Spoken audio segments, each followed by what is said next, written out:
There really are three critical components of a workplace investigation report.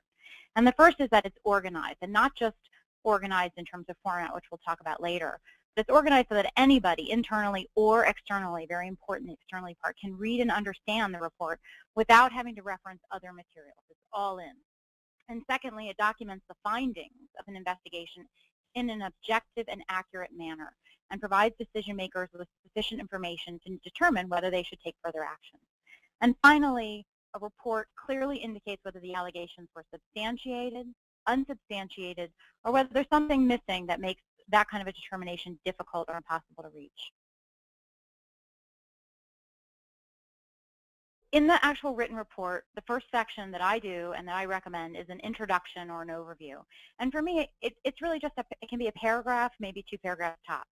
And these are the critical areas to include: how and when the problem or complaint arose, and when it came to the company's attention.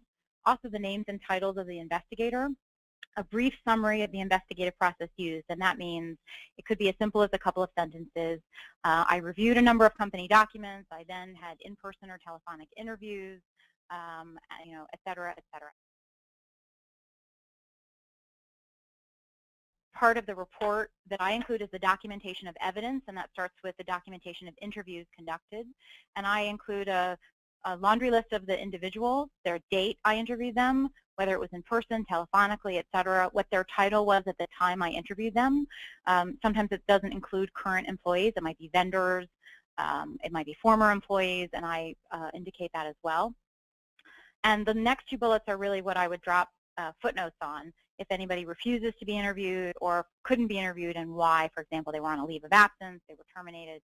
And in many cases, I have to re-interview certain individuals because I need to double check something, or additional evidence came up that they were an eyewitness to or might have information, and I will note that they were re-interviewed and when.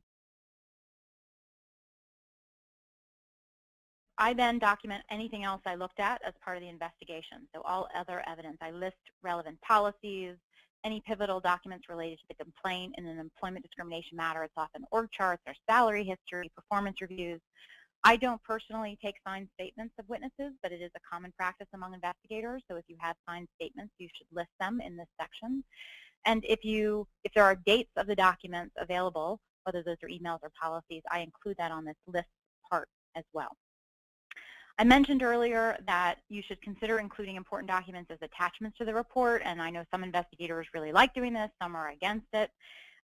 I think that the document should stand alone on its own. So, for example, if there's a particular provision of a policy that's relevant, I will cut and paste it and put it into the actual report.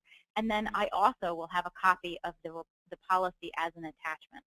I know that including all of this may be time-consuming, but it does ensure that everything's in the same place, and it's easy to access if and when litigation occurs, or an agency charge results, or there's a reason to revisit the report. I recommend you retain all investigative materials, everything, notes, drafts, chronology, everything, and you keep it in a confidential location, which does not mean their personnel file.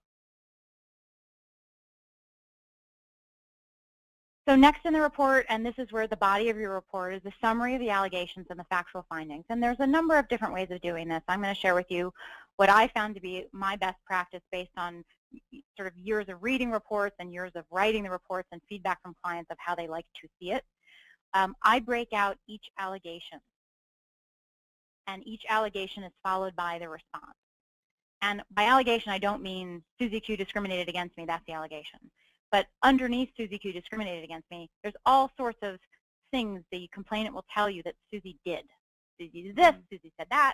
Each of those is listed out separately, or I bucket them in categories of statements made regarding pregnancy, for example, followed by the response.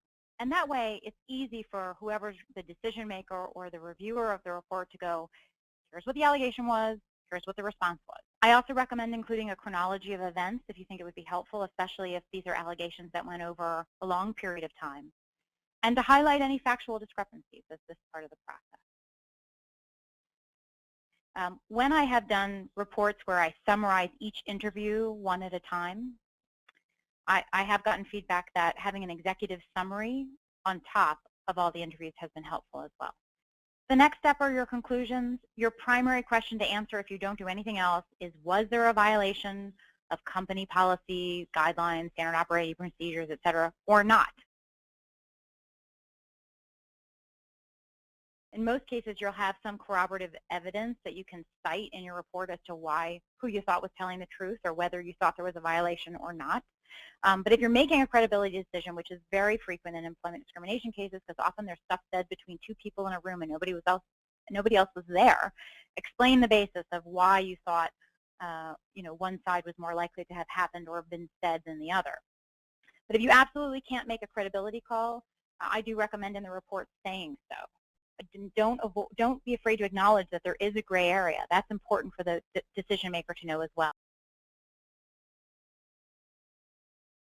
Determine if correction action is required first. If there's no violation, there's no corrective action needed. And if there is a violation, as I mentioned earlier, whatever remedy the company puts into place has to be designed to prevent future occurrences of similar conduct to mitigate legal risk. In most of my investigations, I am asked, are there changes we should make even if you don't find a violation, or changes we should consider? So that's another thing I will verbally discuss before putting it in a report, because it does become part of the document. But often there are structural changes, or you might need to retrain on a policy because there's a lot of confusion out there. So it's something you should talk about before it actually goes into the document. The best practice is to include what remedy was implemented, if there is going to be a remedy, and when. Your job as an investigator in most investigations is to make findings that relate to policy, not conclusions of law. And so when you say the manager discriminated, or the manager did not discriminate, you are making a conclusion of law, not a conclusion as to whether a violation of a policy or a rule has happened. And only a judge or jury decides whether there's been a violation of law, and then only if a lawsuit's filed. This may sound like semantics to you, but it's really important from a litigation perspective, because plaintiffs' attorneys will look at the report and say, oh, so you thought there had been discrimination, didn't you? Which wasn't your intent. Likely wasn't your intent. But your job is to find out whether there's been a violation of company policy. And if you make conclusory statements about violations of law, into hot water down the line. And it's not really what you're doing. The second part about conclusory statements, and this goes to the second one, is your job is to make a finding of fact and provide the facts that support the conclusion reached. So just saying, so even if you were to say, Susie Q violated the discrimination policy, period. I mean, that's an okay sentence as long as it's after a long list of facts that got you there. Typos and errors. And I have to say, this is not really, it's not just about professionalism, it's about your credibility as an investigator, because I have seen plaintiffs' attorneys use these kinds of mistakes in reports to question your credibility. And what they do is they raise a question as to whether an investigator who might be careless in the drafting of the report might also have been careless in conducting the investigation. And this is about, okay, well, now you've got the report, what do you do with it? And the first step is, as it's still in draft, see whether it needs legal review prior to finalizing it. And that can be important because legal counsel can point out legal issues that might need to be more fleshed out by you as an investigator. They also can help determine if certain facts meet legal standards, which is their job, not the investigator's job. And they also can help identify what forms of corrective action might be legally appropriate or be more familiar with past practice within that organization. This need-to-know basis is really important, particularly from protecting companies from retaliation claims after an investigation is concluded, especially, I found, if there's no finding of any violation.